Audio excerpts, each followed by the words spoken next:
নমস্কার বন্ধুরা, আজ আমি আপনাদের সাথে শেয়ার করব কাবলি চানা আর সয়াবিনের একটা রেসিপি। কাবলি চানাটা আমি ওভারনাইট জলে ভিজিয়ে রেখেছিলাম। তার সাথে নিয়েছি সয়াবিনটাও আমি 10 মিনিট গরম জলে ভিজিয়ে রেখেছি। এবার এই কাবুলি চানাটা আমি প্রেসার কুকারের মধ্যে দিয়ে 3টে হুইসেল দিয়ে সেদ্ধ করে নেব। এই চানার মধ্যে আমি দিয়ে দেব সামান্য লবণ, দিয়ে এটা সেদ্ধ করে নেব। এইদিকে একটা প্যান বসিয়ে নিলাম, প্যানের মধ্যে দিয়ে দিলাম সামান্য সর্ষের তেল। তেলটা বেশ ভালোভাবে গরম হয়ে গেছে।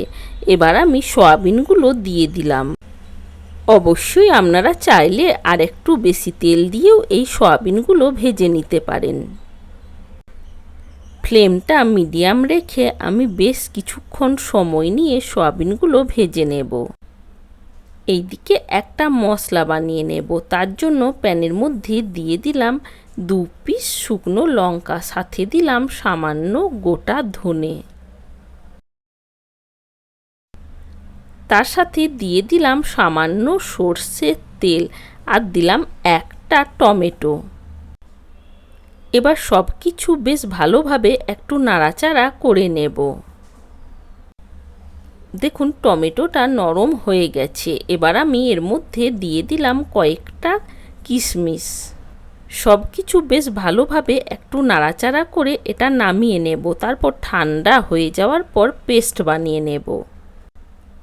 ওই প্যানের মধ্যেই দিয়ে দিলাম সামান্য সর্ষের তেল।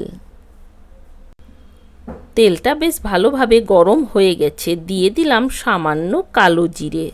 তার সাথে দিয়ে দিলাম একটা পেঁয়াজ। পেঁয়াজটা আমি একটু গ্রেট করে নিয়েছি। আপনারা চাইলে পেঁয়াজের পেস্টও দিতে পারেন। এবার পেঁয়াজটা আমি 2 থেকে আড়াই মিনিট মতো একটু নাড়াচাড়া করে ভেজে নেব। পেঁয়াজটা 2.5 থেকে 3 মিনিট মতো নাড়াচাড়া করে ভেজে নিয়েছি। এবার আমি এর মধ্যে দিয়ে দিলাম ওই মশলার পেস্ট। এবার আমি এর মধ্যে দিয়ে দিলাম সামান্য জিরে গুঁড়ো।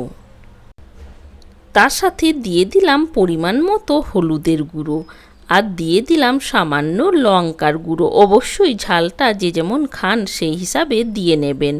এবার একটু নাড়াচাড়া করে নেওয়ার পর এর মধ্যে দিয়ে দিলাম রসুন আর আদার পেস্ট।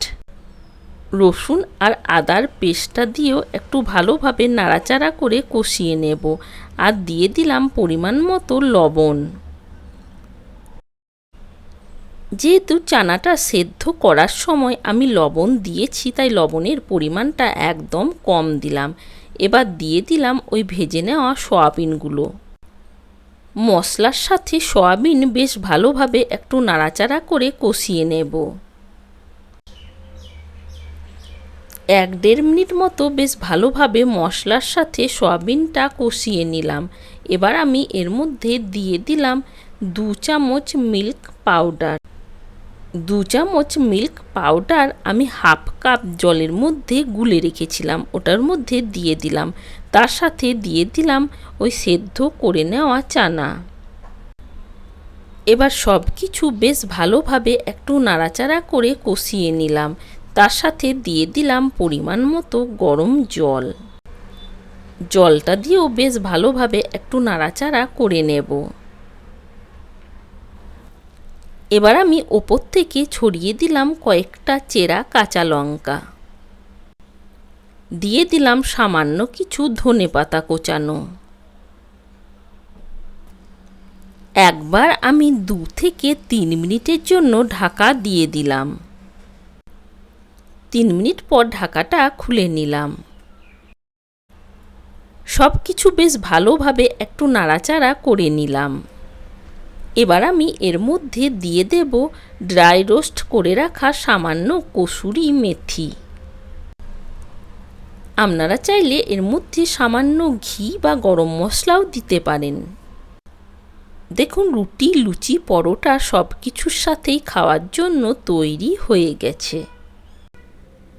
আজকের এই কাবলি চানা আর সয়াবিনের রেসিপি আপনাদের কেমন লেগেছে কমেন্ট করে জানানোর অনুরোধ রইল। ভালো থাকবেন, সুস্থ থাকবেন।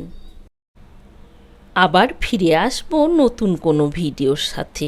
Thanks for watching.